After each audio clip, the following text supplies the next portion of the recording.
민주당으로 한번 가볼까요? 이낙연 총리는 당대표 나옵니까 안 나옵니까? 누구요? 당대표 선거. 글쎄요, 그 이낙연 총리한테 물어봐야겠죠. 안 나올 거. 저는 안 나올 거라고 생각해요. 8월 달에 전당대회를 합니다. 이제 이해찬 대표의 임기가 그때까지니까. 네, 이 선거 끝나고 이해찬 대표의 건강이 급격하게 좋아졌다는 소식이 있더라고요. 그래요? 예.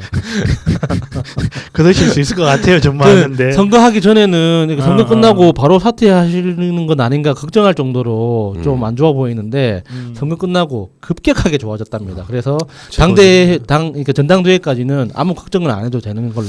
이해찬 총리 약간 총리래 지금도. 이해찬 대표가 임기를 끝내자마자 새날에서 인터뷰하겠습니다. 제가 예약해놨어요. 왜냐면은 나는 이해찬 대표와 이런 분들은 뭐 대통령까지는 가지를 안 하지만 민주당의 김대중 노무현 같은 민주당의 산 역사라고 생각해요. 대통령까지 가지 못한 분들 중에 예. 어쨌건 지금 이낙연 전 총리가 민주당 당대표 나올 가능성은 저는 없어 보여요. 임기 6개월밖에 못 채우니까. 예. 그러니까 규정 때 당헌 당규 때문에 대선 나가실 분들은 1년 전에 사퇴하는 뭐 이런 규정 때문에 그런 거예요. 그렇지만 민주당에는 대선 주자급 되는 사람들이 많은데 문제는 당권 지으려고 하는 사람들이 저는 위험해질 수 있다고 생각하는 부분이 있어요. 일부 저는 이름을 이야기하지는 않겠습니다만. 그러니까 지금 당권 주자로 유력시되는 인물들 중에 그러니까 좀 위험해 보이는 사람들이 좀 있는 거죠. 그 결이 아까 말한 예. 당선자들한테 70% 문자 보낸 같은 결이에요. 예. 나 그거 보고 약간 우려스럽더라고요. 그러니까 오히려 이낙연 총리 스타일은 개혁적인 느낌보다는 아주 안정적이죠. 예. 근데 거부감이 없죠. 근데 특정 일부 세력에는요 그런 사람들이 있단 말이에요. 굉장히 반개혁적 느낌을 갖고 있어. 실제로 개혁하냐 안 하냐는 중요한 게 아니에요. 국민들한테는 당 대표로 내세운 사람이 국민들한테 당이 내세운 태도예요. 특히 래퍼로 유명한 사람들, 뭐 이런 사람들은 좀 마음에 안 드는 면이 많죠. 예. 그러니까 2021년 내년 3월 9일 이전에 사퇴를 해야만 대선에 나갈 수 있어요. 그래서 저는 그런 부분이 좀 우려스럽긴 한데 그때 고민합시다. 그 이야기는 뭐 그때까지 고민할 필요는 없는 것 같고.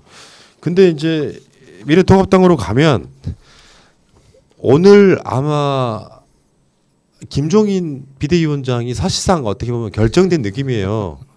그러니까 홍준표 입장에서도 그건 일단 찬성할 겁니다. 지금 당장 뭐 미래통합당 입당해가지고 당대표 나갈 게 아니니까. 다만 비대위원장 기간이 얼마나 길 것이냐.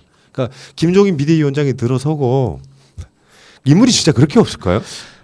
그래도 성경 말씀에 하느님이 문을 닫으실 때 창문이라도 열어놓으신다더니 황교안이 나가니까 김종인이 남아있어줘서 참 다행이다는 생각이 듭니다. 근데 이게 김종인 아저씨가 형이라고 해야 되나? 할아버지라고 해야 되나? 하여튼 김종인 씨가 이 무기한 기한이 없는 이 당권 요구했잖아요. 당헌 당규에 얽매이지 않는 정말 정신세계 자유로운 사람이에요.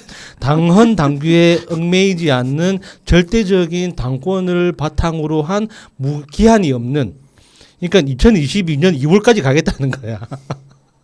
정말 대단한 분이에요, 진짜. 무기한 전권 요구. 그러니까 내가 말했잖아요. 80세 노인의 소녀 감성이라고. 저쪽에서 뭐 이렇게 좀 불협화음이 나오거나 왜 자꾸 남의 손에 우리 당의 운명을 맡기느냐고 하는 일부 사람들이 그런 이야기가 나오니까 나 안 해. 난 니들 원래 할 생각도 없었어. 그리고 지금 이제 심재철이 김종인 위원장한테 가서 이제 읍소해서 한번 모셔보겠다 이런 얘기가 나오는 모양이에요. 부끄럽다 진짜. 진짜 그렇게 사람이 없나? 좀 답답하네요, 진짜. 근데 홍준표가 지금 환골탈퇴하고 있는데 우리는 홍준표 키워야 됩니다. 그러니까 홍준표가 살아 돌아온 것이 우리가 밀었던 이상식 후보한테는 되게 안타까운 일이긴 한데 홍준표가 이런 말을 했어요. 차기 대선에 도전하겠다. 그건 당연하고 다들 이렇게 예상하던 바 아닙니까? 우리 우파도 국민이 도움되면 좌파 정책을 펼쳐야 한다. 여기까지 왔습니다. 역시 앵그리 준표가 이제 빨갱이 준표가 되나 이제? 그러니까 이게 지금 그 진주의료원 폐쇄 같은 거 사실 반성 먼저 해야 되죠. 네. 이자는 그렇죠. 여기에 대해서 네. 한 번도 반성한 적이 없는데 홍준표가 지금 간간히 터져나오는 홍준표식 막말이잖아요. 홍준표를 우리가 계속 끝까지 추대해서 민주당에서는 좀 홍남기 결의 당대표 되면 안 되는 그 분위기하고 미래통합당은 홍준표 당대표를 적극 밀어줘야 됩니다. 그래서 우리가 이 그 빨간색 채널 하나 만들어 가지고 홍준표 띄우는 작업을 해야 돼요. 준표 콜라. 그러니까 저쪽이 홍준표 당대표 그런 방식으로 가고 대선에 나온다고 하면 우린 대환영이죠. 근데 이 말은 그 진심인지 모르겠네요. 국회법을 바꿔야 되는데 과반수 정당이 상임위 독식하도록 미국식으로 바꿔야 된다. 이거 진심일까요? 일단 바꾸고 생각해 보죠, 그럼. 예, 그러면 일단 홍준표의 의사를 받들어서 그렇죠. 예, 이번 6월에 바로 바꿉시다. 재밌어요. 그러니까 김종인을 모셔와서 쇄신한다는 쇼를 하겠지. 근데 김종인이 영이 설까요? 왜? 무슨 공천권이 있는 총선 직전에 뭐 비대위원장도 아니고 김종인이 뭔가 쇄신하려고 그 쇼를 하면 거기에 자기 기득권을 잃게 되는 세력들은 네가 뭔데 또 할 거 아니에요. 그렇죠. 특히나 홍준표나 김태호 같이 그리고 권성동, 뭐 윤상현 이런 사람들은 자기 실력으로 살아서 돌아올 사람들 아닙니까? 그런 사람들이 아니 뭐 정식으로 뭐 당원 대우를 통해서 추대된 이렇게 뭐 그 선출된 사람도 아니고 그냥 전직 그 전임 원내대표가 그냥 찍은 사람인데 그 사람한테 네가 뭔데 나한테 이래라 저래라냐 당연히 반발할 수 아니 있겠죠. 그러다고 김종인 데려오는 거 아니에요? 밑에서 힘을 모아서 그러니까 왜 붕당 정치가 극심할 때 철종을 이렇게 무슨 섬이었죠 거기가? 거기 어디 강화도에서 데려오잖아요. 강화도에서 반 메고 있던 애들 왕족이다 해서 데리고 와서 왕을 시켜버리잖아요. 그 이유가 그렇게 했을 때 그 조정이라는 안에서 당파 싸움을 할 때 자기네들이 편하게 싸울 수가 있거든. 강한 어떤 존재가 하나 있으면 자기네들이 싸우는데 불편한 거야. 그러니까 김종인처럼 약간 이렇게 허세 부리기만 좋아하는 허당을 하나 딱 꽂아놓고 안에서 자기네들끼리 권력을 나눠 먹기에 좋은 구조가 되는 거예요. 저는 그렇게 아니고는 김종인을 데리고 오는 게 설명이 잘 안 된다고. 근데 그렇게 하기에는 김종인 아저씨의 그 남아 있는 지금 자녀 지능이 상당히 좀 있거든요. 근데 잘 긁어만 주면 이분은 예. 잘 긁어만 주면 크게 문제 없을 것 아니 같은데. 그 답답한 거는 우리가 미리 이야기했었잖아요. 총선 끝나자마자 홍준표가 당선됨으로써 미래통합당이 불행이 시작되는 거라고. 당권의 맛을 본 자야 대권까지 나갔어. 자기 스스로가는 지금 자뻑 이게 막 하늘을 찌르고 있는 상태란 말이죠. 그러니까 간혹 그 스타일대로 이렇게 가볍게 자기 말을 실수하면서 지금 저렇게 밖에서 이제 아웃복싱 하고 있는 거예요. 자기가 마치 당권을 갖고 있는 것처럼. 그러니까 내가 허락하지 않으면 김종인도 뭐 비대위원장 할 수 없지만 내가 봤을 때 김종인 정도면은 비대위원장 해도 돼 하고 장외에서 지금 상황 노릇하고 있단 말이죠. 이게 지금 홍준표 현 스탠스고. 그러니까 아무도 인정하지 않지만 혼자서 상황인 것처럼 움직이는 거잖아요. 근데 이게 결론은 이런 거거든요. 2년 얼마 안 남았어요. 내후년 3월 달이면 대통령 선거일이에요. 그렇죠. 그러면은 그 상황에까지 가장 중요한 건 쇄신이나 이런 게 아니고 사실 쇄신이라고 하는 게 뭐 대단한 게 아닙니다. 내가 말하는 미래통합당의 쇄신은 마인드를 바꾸는 거예요. 남북관계에 대한 전향적인 생각, 복지에 대한 전향적인 생각, 경제에 대한 전향적인 생각을 바꾸면 쇄신은 당연히 되는 건데 그 바닥에서 그렇게까지 지들 스스로도 셀프로 세뇌됐던 자들이 생각이 바뀌겠어요? 그 마인드로 그대로 똑같은 짓거리를 할 거라고. 문제는 그 생각을 바꾸지 않는 상태에서 일단 두 번째로 대선 주자가 없습니다. 홍준표 있잖아요. 그러니까 말했잖아. 홍준표를 막 밀어야 된다고.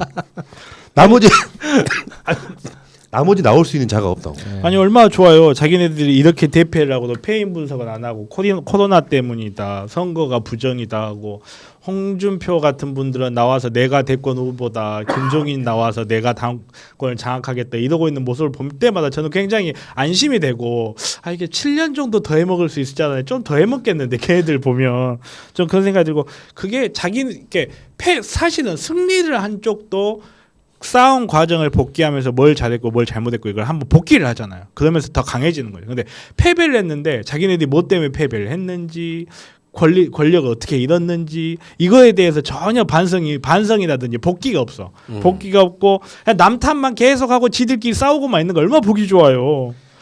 근데 언제까지 저렇게 바보짓을 하고 있는지 좀 불안해한 게 사실이죠. 이게 아무리 우리가 잘났어도 나머지 절반이 부족하면 평균은 떨어지게 돼 있거든요. 그러니까 국회가 정상적으로 운영될 거라고 우리 기대는 하지만 항상 상상 이상 인간이 상상하지 못했던 지점에서 또 분란을 만들어냈던 게 미통당이기 때문에 어떤 식으로 나올지 우리는 상상할 수가 없어요. 우리 입장으로서는. 근데 그 사람들이 그러니까 이런 식으로 계속 망해가는 게 글쎄요. 보기에는 좋은데 예. 걱정되는 지점도 있죠. 내가 지금 그 미래통합당의 당권을 노리는 자로서 홍준표 씨에게 힌트 하나 드리면은 홍준표가 정말로 대권 주자로 그나마 지지율 한 2%라도 올릴 수 있으려면 지금 당장 전 국민 지급 100%를 자기가 밀어붙여야 돼요. 그렇죠. 이거 굉장히 중요한 부분이에요. 이건 기회는 찬스예요. 확실히 각인될 수 있는 찬스가 우리 정말 생각 마인드 완전히 바꿨다. 재부팅했다. 우리는 100% 주기로 하자라고 외치고 나와줘야 장외에서 진짜로 상황으로 딸 수 있는 거예요. 지금 뭐 말로만 무슨 뭐 좌파의 정책을 받아들여야 되는 만에 이렇게 두루뭉술 할 게 아니라 100% 지급해야 된다라고 이야기를 해줘야 됩니다.